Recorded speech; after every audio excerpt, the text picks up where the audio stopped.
Por favor, abra su Biblia en Santiago, capítulo 5. Leamos desde el verso 10. Hermanos míos, tomad como ejemplo de aflicción y de paciencia a los profetas que hablaron en nombre del Señor. He aquí tenemos por bienaventurados a los que sufren. Habéis oído de la paciencia de Job, y habéis visto el fin del Señor, que el Señor es muy misericordioso y compasivo. ¿Está alguno entre vosotros afligido? Haga oración. ¿Está alguno alegre? Cante alabanza. ¿Está alguno enfermo entre vosotros? Llame a los ancianos de la iglesia y oren por él, ungiéndole con aceite en el nombre del Señor. Y la oración de fe salvará al enfermo, y el Señor lo levantará. Y si hubiere cometido pecados, le serán perdonados. ¿Sabe que los hijos de Dios también se enferman? Y sin embargo alaban a Dios. ¿Por qué? Porque hay esperanza en Jesús. Él es la respuesta para cada necesidad del hombre. La Biblia dice en Filipenses 4:19, mi Dios pues suplirá todo lo que os falta conforme a sus riquezas en gloria en Cristo Jesús. Y esto se refiere tanto a necesidades espirituales, necesidades materiales y necesidades corporales. Esto de la salud es un asunto muy complicado, pero a pesar de eso podemos decir con gran gozo y certeza que en Jesús tenemos la victoria.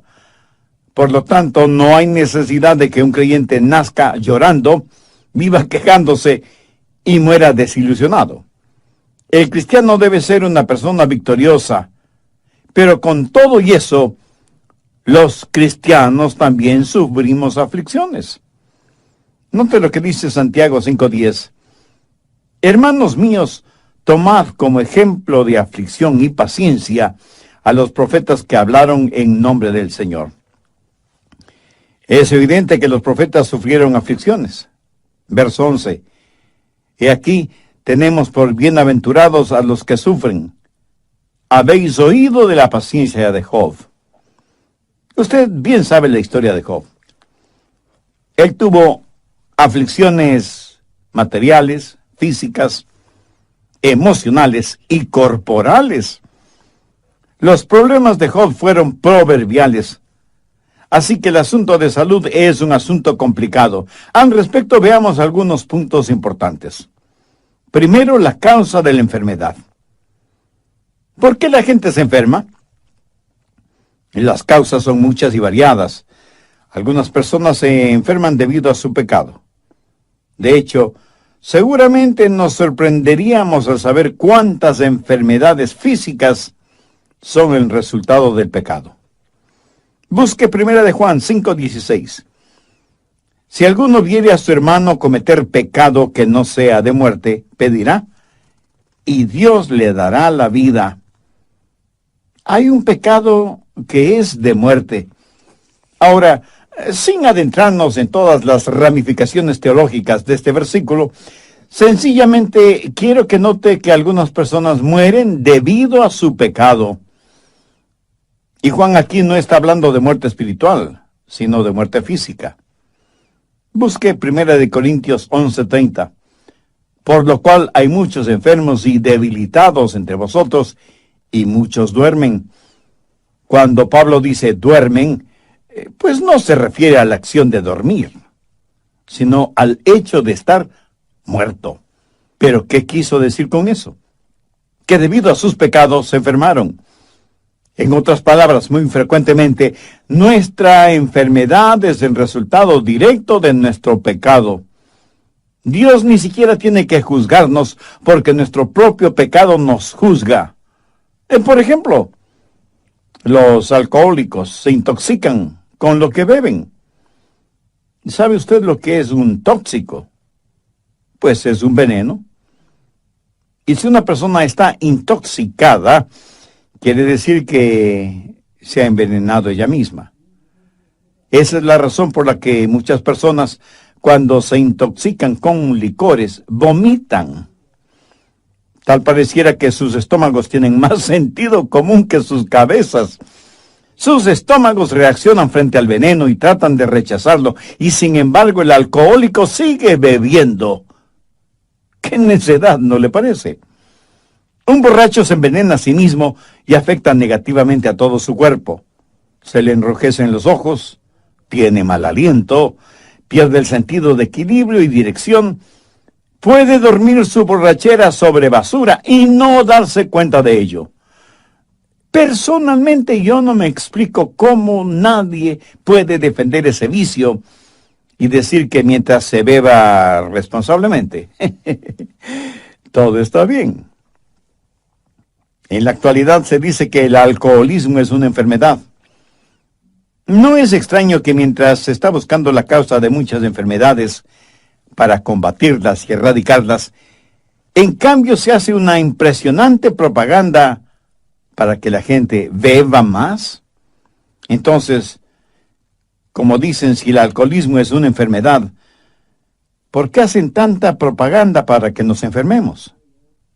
En otras palabras, sabemos la causa de esa enfermedad y se sigue haciendo propaganda, no para erradicar la causa, sino para comercializarla. Somos personas realmente extrañas, sin necesidad de ser extraterrestres. El doctor Evans Graham, de la Universidad de Washington, es conocido como el padre de la moderna cirugía del pecho. Y en relación con el cigarrillo, él dice en su informe médico que el fumar con exceso es la causa del 99% del cáncer del pulmón. Y el doctor Linus Pauling, premio Nobel de Química, asegura que si una persona de 20 años de edad, si fuma una cajetilla de cigarrillos diariamente, está acortando su promedio de vida en 8 años. Aterradora consecuencia de la enfermedad de fumar.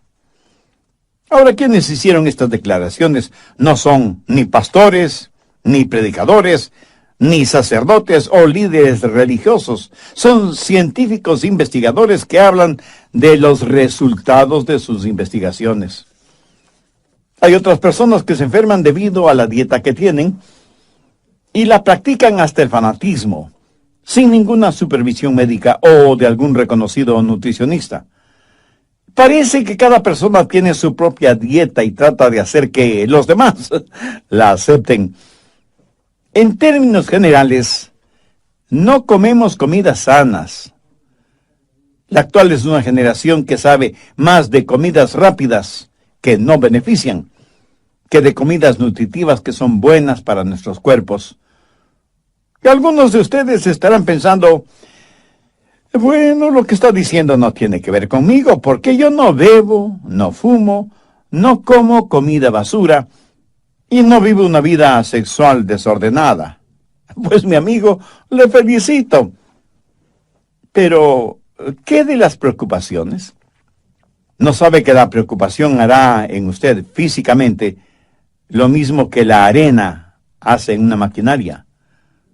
En la actualidad hay muchas formas de distracciones, con bebidas incluidas, que le harán daño físicamente, lo mismo que las preocupaciones. No digo que siempre, pero muchas veces nuestra enfermedad no es más que el resultado directo de nuestro pecado. ¿Sabía que otras veces la enfermedad puede ser causada por Satanás? Vamos al libro de Job, capítulo 2, verso 7. Entonces salió Satanás de la presencia de Jehová e hirió a Job con una sarna maligna. ¿Quién atacó a Job con esa enfermedad? Satanás. Y en el Nuevo Testamento, en el libro de los Hechos, capítulo 10 y verso 38, leemos que Jesús anduvo haciendo bienes y sanando a todos los oprimidos por el diablo.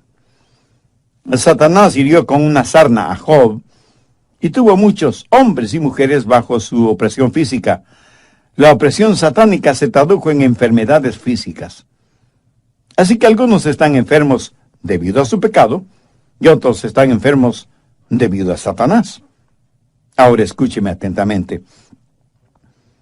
Algunos están enfermos porque Dios permite esa enfermedad con un propósito especial. No es que Satanás lo hace, o sea el resultado de algún pecado en particular. En la Biblia muchos de los santos de Dios padecieron enfermedades, y el ejemplo clásico es el del apóstol Pablo. Busque 2 de Corintios 12, verso 7, en donde Pablo declara: y para que la grandeza de las revelaciones no me exaltase desmedidamente, me fue dado un aguijón en mi carne, un mensajero de Satanás para que me abofetee, para que no me enaltezca sobremanera, respecto a lo cual 3 veces he rogado al Señor que lo quite de mí, y me ha dicho: bástate mi gracia, porque mi poder se perfecciona en la debilidad. Por tanto, de buena gana me gloriaré más en mis debilidades, para que repose sobre mí el poder de Cristo. Muchos estudiosos de las Escrituras creen que el aguijón en la carne que menciona Pablo seguramente era una enfermedad en los ojos, porque el apóstol, escribiendo a los Gálatas, les dijo: porque os doy testimonio de que si hubieseis podido, os hubierais sacado a vuestros propios ojos para dármelos. ¿Por qué Pablo no fue sanado de su enfermedad? ¿Es que acaso su fe era débil? No lo creo. A lo mejor Pablo estaba fuera de la voluntad de Dios. De ninguna manera. Dios tenía un plan específico y sobresaliente para Pablo. Por un momento quiero que veamos 2 Timoteo 4:20. Aquí Pablo menciona Trófimo, que estaba sumamente enfermo. Y el apóstol dice: Erasto se quedó en Corinto, y a Trófimo dejé en Mileto, enfermo. Pablo, el apóstol, tenía poder para realizar milagros de sanidad. ¿Piensa que Pablo dejó a Trófimo enfermo en Mileto porque no le importaba o porque la enfermedad de su compañero le era indiferente? De ninguna manera. Sencillamente la voluntad de Dios no era el sanar a Trófimo. Por eso Pablo lo dejó enfermo en Mileto.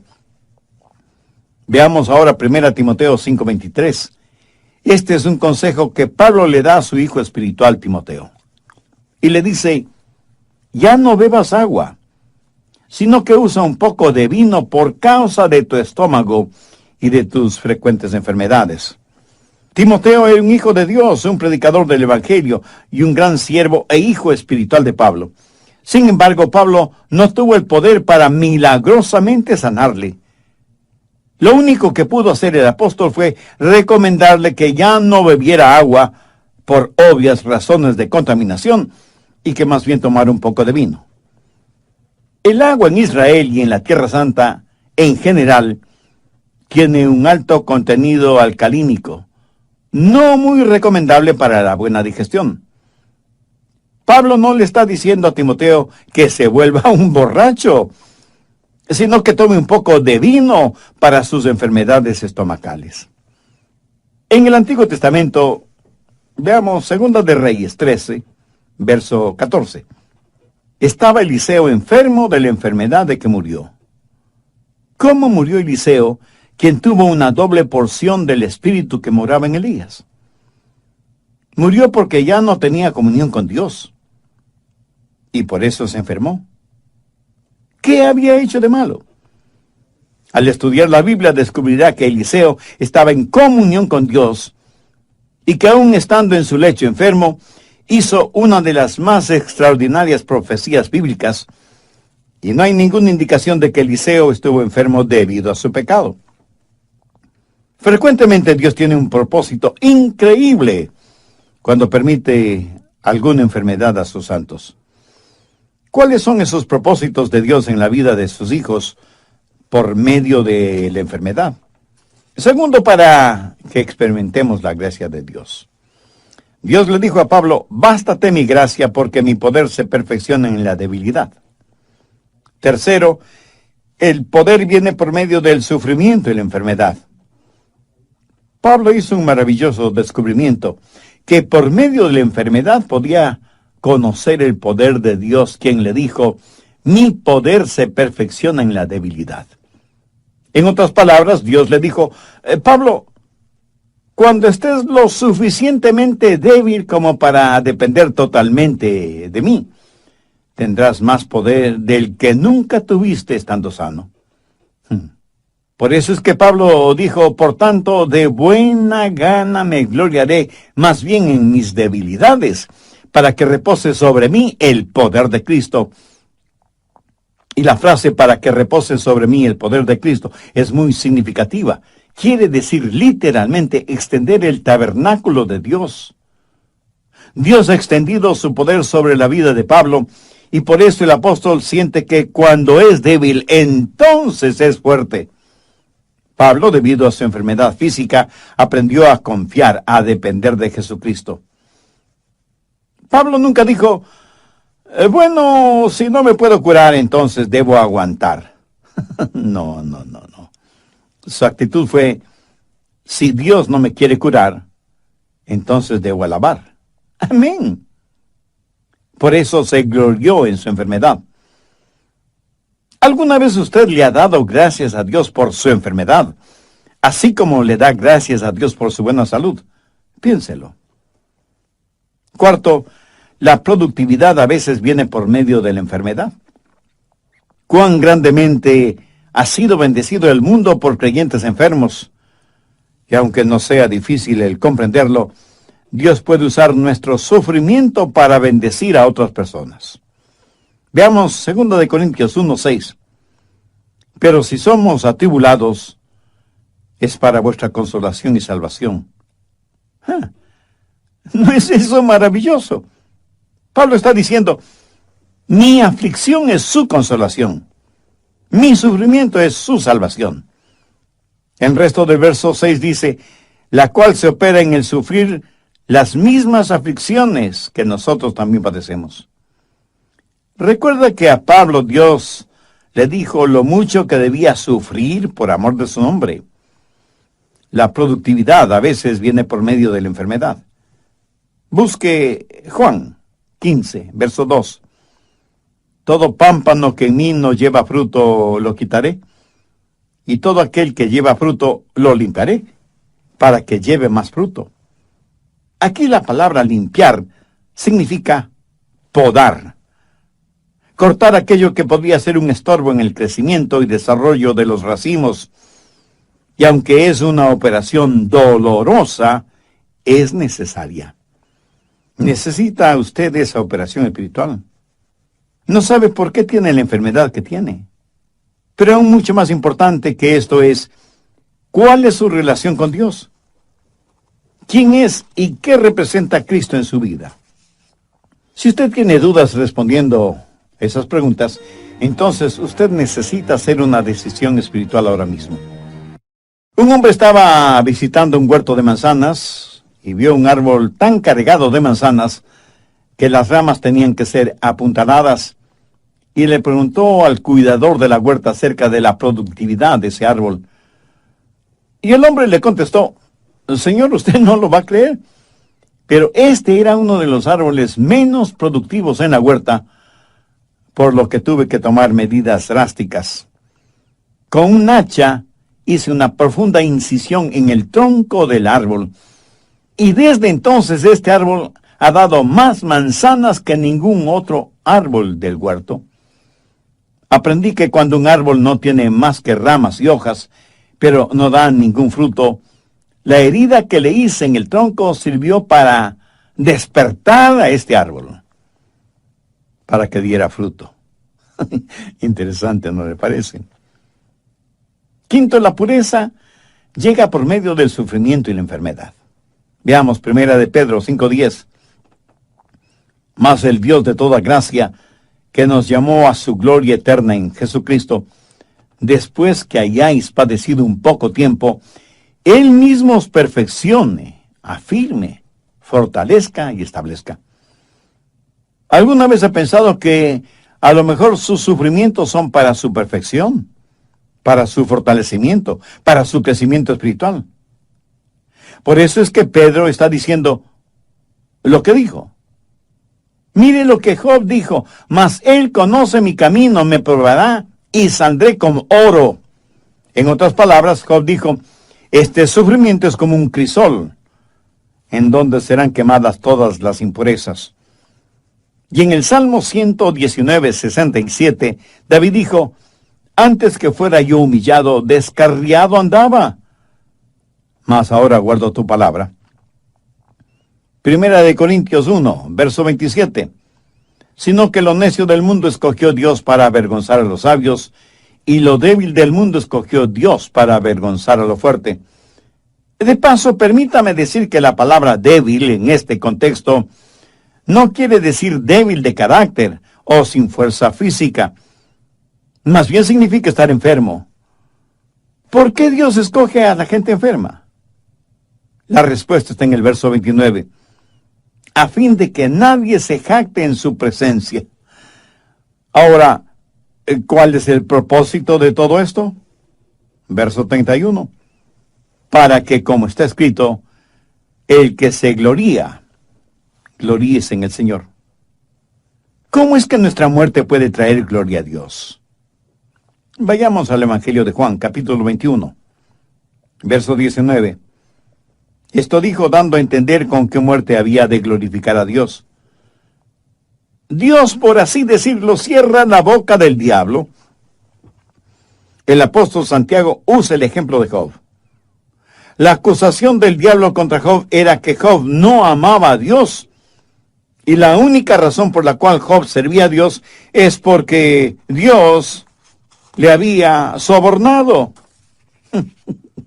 Y Satanás le dijo a Dios, Job te sirve porque eres demasiado bueno con él. ¿Qué es lo que el diablo le dijo a Eva en el jardín del Edén? Dios no es lo suficientemente bueno para ti. Mira lo que Dios no te permite tener. Pero en relación con Job, el diablo dice que Dios era demasiado bueno con Job. Y Dios respondió al diablo, tú no conoces a mi siervo Job. Él no me sirve debido a las cosas que le doy o a lo que hago por él. Lo hace porque verdadera y sinceramente me ama. Para probártelo, Satanás, te doy permiso para que le quites todo lo que tiene, pero no toques su vida. Bueno, creo que todos sabemos esa extraordinaria historia, resumida en la clásica frase de Job, he aquí, aunque él me matare, en él esperaré. Aquí Job está declarando su total y absoluta fe en Dios. Muchas personas, incluso creyentes, profesan una fe condicionada. Señor, si haces esto por mí, Dios, si me ayudas a conseguir esto o aquello. La verdad es que necesitamos una fe como la de Job, quien dijo, Señor, aunque me mates, te serviré. Eso, mi amigo, cierra la boca de Satanás. ¿No sería formidable que en nuestro contexto actual podamos decir, aunque no tengo buena salud, y aunque no tengo posesiones materiales, amo a mi Dios, y Jesucristo es real y suficiente para mí? Andrew Murray fue un gran hombre de Dios, y él escribió lo siguiente: frente a los problemas, un hijo o hija de Dios pueden decir, Dios me trajo hasta aquí, y es por su voluntad que estoy en este lugar. Él me protegerá con su amor, y me dará la fortaleza para comportarme como su hijo. Él transformará las pruebas en bendiciones, enseñándome las cosas que Él quiere que aprenda. Y finalmente, en su tiempo, Él me sacará de los problemas, como y cuando Él lo quiera. Ahora quiero que veamos algunas de las causas de las enfermedades en los hijos de Dios. No porque hayan cometido algún pecado en particular, sino porque Dios tiene un propósito mucho más importante. Sexto, la cura para la enfermedad. Santiago 5, desde el verso 13. ¿Está alguno entre vosotros afligido? Haga oración. ¿Y está alguno alegre? Cante alabanza. ¿Está alguno enfermo entre vosotros? Llame a los ancianos de la iglesia y oren por él, ungiéndole con aceite en el nombre del Señor. Y la oración de fe salvará al enfermo, y el Señor lo levantará, y si hubiere cometido pecados, le serán perdonados. Aquí la palabra enfermo significa no tener ninguna fortaleza física, pero tampoco se refiere a un simple dolor de cabeza o a que le duele algún diente de la dentadura postiza. No, no se refiere a nada de eso. Aquí se habla de una verdadera enfermedad genuina, real, terrible. Entonces, ¿cuál es el procedimiento a seguir? Primero, llamar a los ancianos de la iglesia. Esto no necesariamente significa una persona llena de años, aunque esa es la etimología de la palabra, pero más bien se refiere a un líder en la iglesia. Anciano es una palabra usada intercambiablemente en la Biblia referente a un pastor o un obispo. Hay que llamar a los líderes espirituales en la iglesia, no simplemente a cualquier persona, no a pseudopastores o líderes, o apóstoles, o profetas, que no son más que lobos disfrazados de ovejas. Segundo, orar por el enfermo y ungirle con aceite. Así lo dice el verso 14. Oren por él ungiéndole con aceite en el nombre del Señor. Ahora, ¿qué significa ungir con aceite? Algunos estudiosos dicen que significa el uso de medicinas, que hace referencia al uso de medicamentos para curarse. De paso, permítame decir que Dios puede usar doctores para sanar a algún enfermo. No hay nada de malo en consultar con un doctor. Lo malo es depositar la fe en ese doctor en vez de tener fe en Jesucristo. En mi opinión, el ungimiento con aceite no se refiere al uso de medicamentos. En algún comentario bíblico leí que ungir a una persona con aceite significa, prácticamente, cubrirle completamente con aceite. Bueno, yo no lo creo así. Eso equivaldría a tener un enfermo resbaloso. En la Biblia, el aceite fue usado como símbolo del Espíritu Santo, separando y santificando a alguna persona específicamente para la causa de Cristo. Permítame darle un ejemplo de lo que estoy diciendo. Vayamos al libro de Levítico, en el Antiguo Testamento, capítulo 8, verso 10. Y tomó Moisés el aceite de la unción, y ungió el tabernáculo y todas las cosas que estaban en él. ¿Lo comprende? Cuando usted unge con aceite a alguien o a algo, lo santifica. ¿Tiene problemas entendiendo lo que significa la santificación? Es muy sencillo. Significa apartar para un propósito o para un trabajo específico. Mire los siguientes versículos, el 11 y 12. Y roció de él sobre el altar 7 veces, y ungió el altar y todos sus utensilios, y la fuente y su base para santificarlos, y derramó del aceite de la unción sobre la cabeza de Aarón, y lo ungió para santificarlo. El ungimiento con aceite es un acto simbólico, similar a la cena del Señor, o Santa Cena, o comunión, al bautismo por inmersión, o la imposición de manos. Simboliza algo hermoso y sobrenatural. El aceite en la Biblia, siendo un símbolo del Espíritu Santo, cuando es usado para ungir a una persona, simboliza el que esa persona es separada, apartada para el servicio de Dios.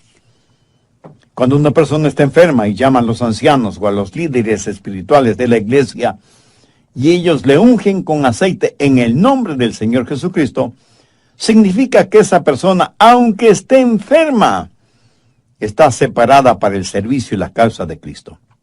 Ahora, ¿por qué Dios debería sanar a una persona que no ha sido santificada? ¿O por qué Dios debería darle buena salud para que usted siga sirviendo al diablo? El ungimiento de una persona enferma es la declaración tácita de que esa persona está total y completamente entregada en cuerpo y alma al control del Espíritu Santo. Conozco a cientos de personas que han testificado y traído muchas almas al... O sea que, estando enfermas, hicieron más de lo que nunca hicieron estando sanas. Nuevamente, veamos Santiago 5, versos 13 y 14. ¿Está alguno afligido entre vosotros? Haga oración. ¿Está alguno alegre? Cante alabanza. ¿Está alguno enfermo?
Entre vosotros?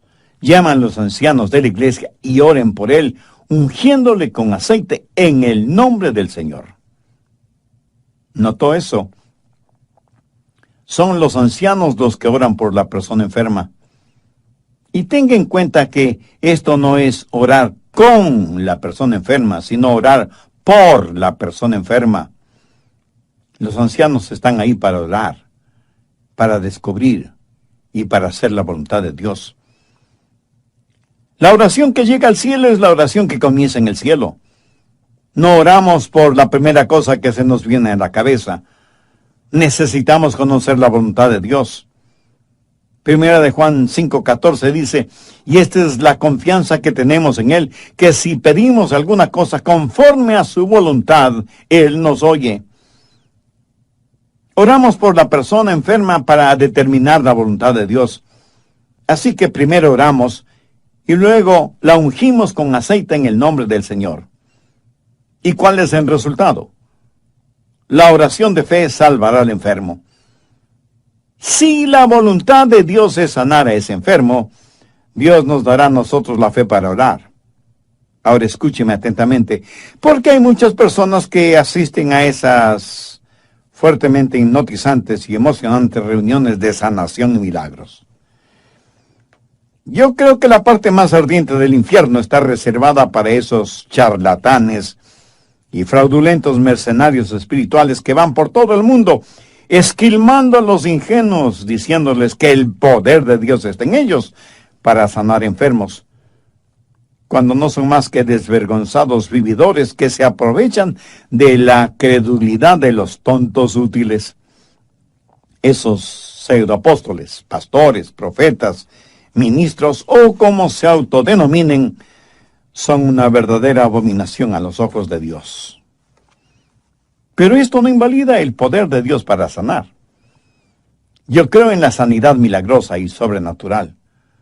Yo creo que Dios me ha sanado de muchas enfermedades para que crea en su sanidad. Pero recuerde que cada cosa que Dios hace, Satanás la falsifica. Y estos pseudo sanadores que abundan en nuestro mundo actual, toman a una persona que está en una silla de ruedas o que usa muletas y les imponen las manos y dicen unas cuantas palabras misteriosas y desconocidas, y como nada sucede, declaran: hermanos, la voluntad de Dios es sanar a todos, pero esta persona no tiene suficiente fe como para ser sanada. Ahora piense conmigo por un momento. ¿Puede imaginarse lo que hará eso en una persona que no entiende la Biblia? ¿Se da cuenta del tremendo daño que hacen al ego espiritual de esa persona? No creo que haya nada más abominable que eso. Si usted estudia detenidamente este pasaje de Santiago, descubrirá que no es la fe del enfermo de la que se está hablando, sino de la oración de fe de quienes oran por él. Y en vez de decirle al enfermo, no tienes suficiente fe para ser sanado, deberían decir: yo no tengo la suficiente fe para orar por ti. ¿Qué es lo que dice la Biblia? La oración de fe salvará al enfermo. Pero no se refiere a la oración del enfermo, sino a la oración de los líderes espirituales, de los ancianos, por el enfermo. Cuando una persona ha sido ungida y santificada, esa persona ha sido apartada para el servicio de Dios. Y cuando se ora con fe buscando la voluntad de Dios, el Santo Espíritu de Dios honrará esa oración de fe. Esto lo sé porque lo he visto suceder. He visto cómo Dios ha sanado en forma milagrosa e instantánea, en respuesta a la oración de fe. Yo no tengo el don de sanidad. No lo tengo ni lo busco, porque ese no es mi llamado. Pero esto no quiere decir que no ore por los enfermos. Y he visto cómo Dios ha sanado, no a todos, pero a muchos de ellos. Y he dado la honra y la gloria a Dios, que es el único que puede sanar enfermos, si esa es su voluntad. Si no lo es, no hay ningún hombre o mujer sobre esta tierra que pueda sanar a ningún enfermo, aunque diga que lo hace en el nombre de Jesús. Al respecto, busque Mateo 7, versos 22.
Y 23.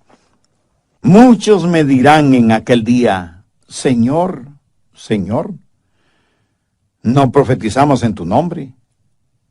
Y en tu nombre echamos fuera demonios. Y en tu nombre hicimos muchos milagros. Y entonces les declararé, nunca os conocí. Apartaos de mí, hacedores de maldad. Si como resultado de haber escuchado este mensaje usted siente la necesidad de hacer una decisión espiritual, le invito a repetir conmigo la siguiente sencilla oración. Querido Dios, gracias por lo racional y práctica que es tu palabra, y eso significa hacerme ver tal y cual soy, un pecador necesitado de tu gracia. Señor Jesús, no quiero seguir viviendo de emociones, sino de realidades. Sé que tú moriste en la cruz para pagar el precio de la culpa de mis pecados, para perdonarme, para limpiarme, para salvarme. En este momento te recibo como mi Salvador y mi Señor, y te pido me hagas un instrumento útil y de bendición en tus manos.